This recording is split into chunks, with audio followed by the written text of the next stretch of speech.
The nurse handed me my phone the morning after they removed the stitches. "Your son called. Sounded urgent." I pressed the screen with fingers still bruised from the IVs. Missed calls, voicemails, then a message. Just one line. "I had to sell the house. It's done." I stared at it for a long time. Not angry, not even surprised. Just cold. The kind of cold that seeps into your bones and stays there. The house wasn't just wood and walls. It was the last thing my wife and I built together. It was the last thing he hadn't taken. Until now. I sank back into the hospital bed and exhaled slowly. Then I opened the hidden folder on my phone, the one labeled June, and I smiled. It began with silence. Not the comforting kind. The kind that spreads when someone you love starts looking through you instead of at you. He stopped visiting, stopped calling. When I asked if he could help with the yard, he said he was too busy.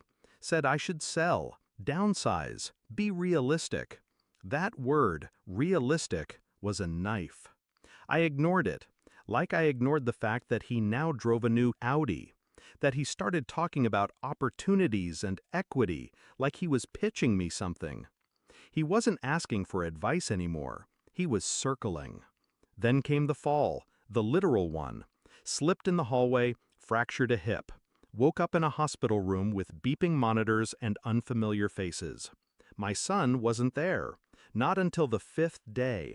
And even then, he brought a briefcase. Not flowers. I pretended not to notice the papers he placed beside my water cup. Real estate listings. Just options, he said. I nodded. Let him talk. Let him believe I was weak. That's what they always do when you're quiet. They think silence means surrender. I told him I'd think about it. He smiled, but it didn't reach his eyes. I started making calls from the hospital bed. Old lawyer, older friend from the clerk's office. Asked a few soft questions with hard implications. 3 days later, I learned my signature had appeared on a power of attorney document filed the same day I was admitted. Strange, considering I couldn't hold a pen at the time. Even stranger when I requested a copy and saw my name, and not my handwriting. He forged it. Sold the house a week later. I told no one, not yet. Instead, I had the sale frozen through an emergency injunction. He didn't know. I wanted him calm, confident, until the courtroom lights hit him like interrogation bulbs. The courtroom was quiet. Dust danced in the morning light that filtered through the stained windows. He sat across from me, all tailored suit and fake concern. His lawyer whispered to him like a serpent. The judge cleared his throat. I stood slowly. My cane echoed against the marble floor. Your Honor, before we proceed, I have one document to submit. I handed it to the bailiff. The judge adjusted his glasses. What is this? An independent handwriting analysis, I said. Compared to past documents I've signed. I looked at my son.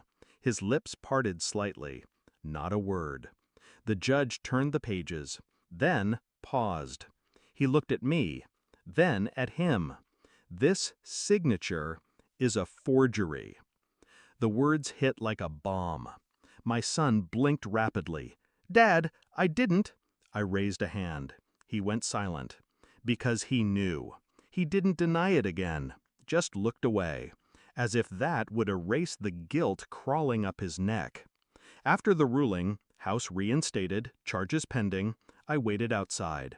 Not for drama, just finality. He followed me to the parking lot.